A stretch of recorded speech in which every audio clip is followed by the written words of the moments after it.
Setiap hari saya bertemu dengan orang-orang yang sudah di ujung hidup, usia 70, 80, bahkan 90 tahun. Ada yang tubuhnya sudah ringkih, tapi ada juga yang pikirannya masih jernih gitu ya. Dan ada satu kesamaan, banyak yang merasa menyesal di usia akhirnya. Bukan penyesalan tentang uang, tentang karir, tapi tentang hal-hal sederhana yang biasanya mereka abaikan ketika ya masih muda ya, diabaikan udah 40, 50 tahun baru nyesalnya kemudian. Dan yang paling menyayat hati adalah mereka tidak bisa mengulang kembali waktu. Ya hanya bisa bercerita dengan mata yang berkaca-kaca ya. Aduh kalau saya tahu dong gitu ya. Nah saya catat nih semua cerita ya. Dan saya ingat-ingat gitu. Dan hari ini insya Allah saya akan bagikan 5 yang paling sering saya dengar. Ya dari pasien-pasien ini. Mulai dari yang paling ringan yang mungkin bisa kita perbaiki. Sampai yang mungkin paling menghancurkan hidup yang membuat orang itu bisa menyesal, menangis di ujung hidupnya. Dan saya peringatkan nih penyesalan nomor satu mungkin akan membuat Anda ya merenung lama karena itulah yang sering diabaikan dan paling tidak bisa diperbaiki setelah terlambat. Nah, dengarkan bukan karena saya ingin Anda sedih ya, tapi karena saya ingin Anda tidak menyesal. Itu supaya wah masih ada waktu. Mari kita mulai dari yang paling masih bisa diubah.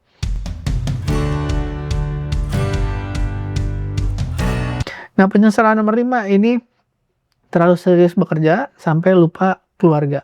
Nah, ya kedengarannya klise ya, tapi coba dengerin nih ada cerita pasien. Nah, Pak Agus bukan nama sebenarnya, itu pensiunan direktur bank. Datang dengan sesak napas dan jantungnya bermasalah. Di sela-sela perawatan, beliau bercerita, saya kira anak-anak saya bangga dok. Ya karena saya sudah meninggalkan warisan cukup banyak, 10 miliar lebih lah.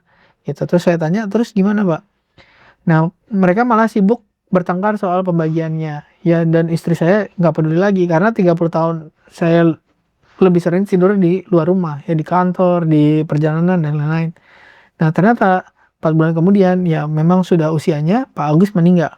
Ya, tapi sebelum pergi dia pernah cerita ke anak dan istrinya. Ya, pernah ngomong begini, "Aduh, tahu gitu lebih baik saya dulu." Mungkin karena lagi emosi ya, kesel gitu karena ya waktu dia konsultasi dokter segala macam itu dia sendiri ya, keluarganya juga nggak ada yang nganterin segala macam. Terus dia ngomong gini, "Aduh tahu gitu lebih baik saya kerja dengan gaji lebih kecil, tapi bisa pulang lebih cepat sehingga ada waktu untuk keluarga." Dan benar menurut dia, dia selama ini tidak ada waktu untuk keluarga dan ketika dia sudah tua, keluarga tidak ada waktu untuk dia. Gitu, dan banyak orang termasuk Pak Agus ini mereka tidak menyesali kerja kerasnya sebenarnya karena banyak yang dihasilkan, ada rezeki, karir dan lain-lain. Tapi mereka menyesali waktu yang tidak digunakan sebagaimana mestinya. Ya kerja keras yang mengorbankan waktu untuk keluarga. Jadi setahun itu mungkin dia nggak peduli sama anak, nggak peduli sama istrinya.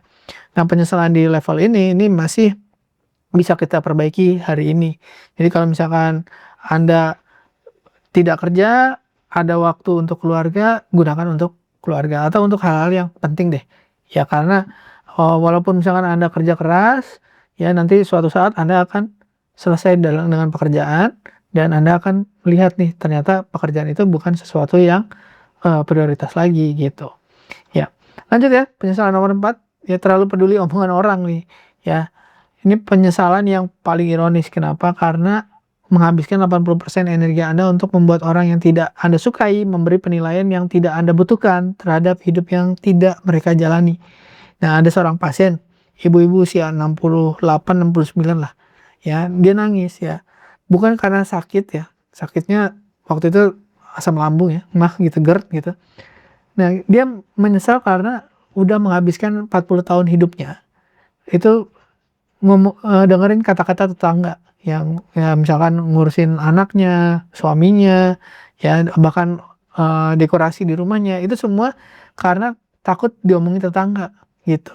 Terus waktu saya tanya, "Bu, kalau Ibu sakit tetangganya datang nggak?" "Nggak Dok, banyak yang sibuk," gitu. Nah, terus, "Kenapa Ibu masih mikirin pendapat mereka?" Gitu. Nah, beliaunya hanya terdiam, ya karena jawabannya ya menyakitkan karena memang sebenarnya tidak ada alasan rasional.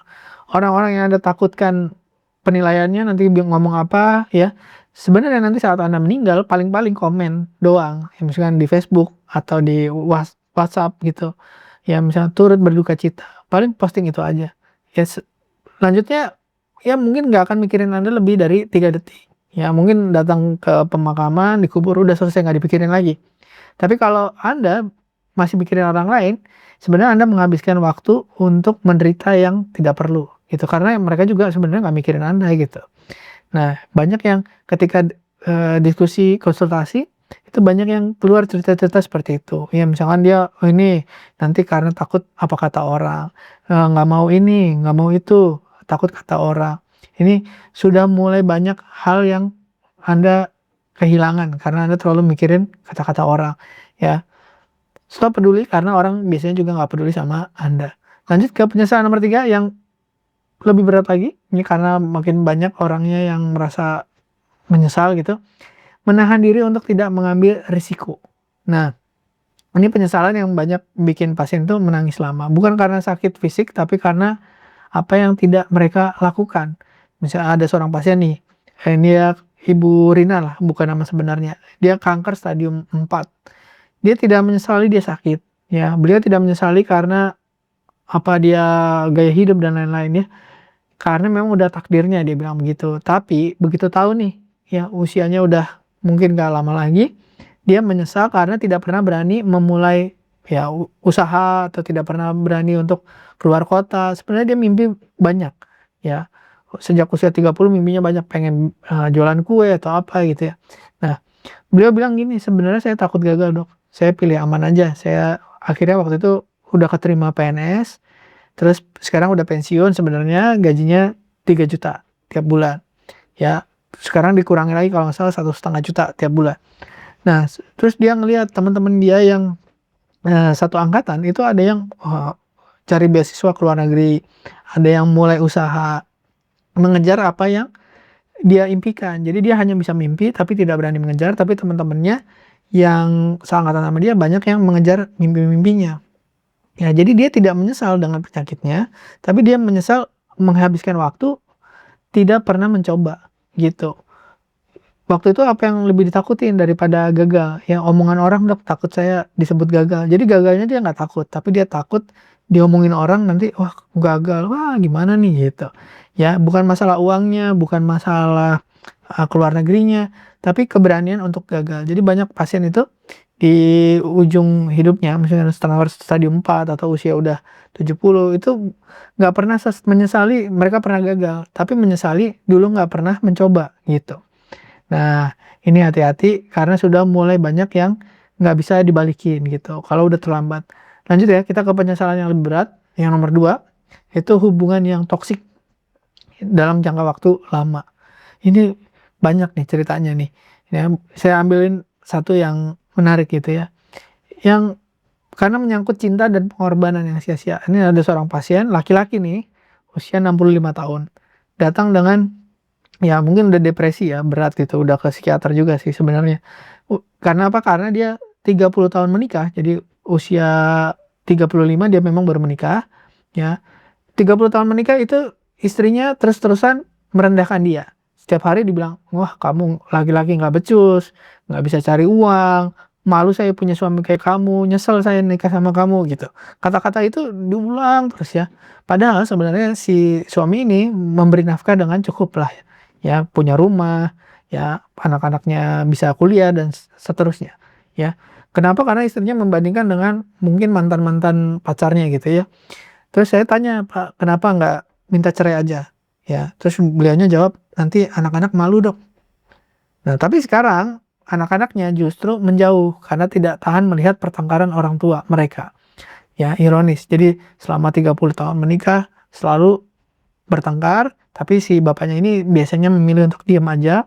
Si ibunya ini selalu mengucapkan kata-kata yang tadi menyakitkan, toksik gitu ya. Nah, ada juga yang sebaliknya, pasien perempuan juga ada, banyak bertahan dengan suami yang ya selingkuh karena ya takut, "Umur udah tua, Dok, nanti saya sendiri gimana?" Ya jadi pasiennya nih usia 40, ketika usia 40 suaminya selingkuh, menikah lagi gitu, ya. Tapi nggak bilang-bilang. Nah, dia taunya itu sekitar usia udah 50, ya udah 50 minta cerai takut, ya khawatir nanti, "Ya udah tua, Dok, nanti gimana kalau sendiri?" Nah, hasilnya, eee akhirnya mereka sendiri juga gitu ya, tidak minta cerai tapi akhirnya sendiri juga. Kenapa? Karena ya suaminya itu akhirnya dengan yang istri barunya gitu. Ya udah sendiri, tetap sendiri, statusnya tidak dicerai, tapi dengan trauma tambahan. Saya tidak bilang cerai itu solusi ya, tapi saya bilang mempertahankan hubungan yang membuat Anda sakit hati, itu lebih bodoh daripada mengaku kalah dan ya memulai lagi. Ya mungkin di usia 70, ya mungkin udah terlambat gitu ya. Nggak ada sih pasien di usia 70 yang bilang, "Wah, alhamdulillah Dok, saya bertahan dengan orang yang bikin saya sengsara 30 tahun." Ya nggak ada sih, gitu. Biasanya malah, alhamdulillah dulu saya pisah tuh usia 40 atau usia 50, pisah baik-baik, gitu.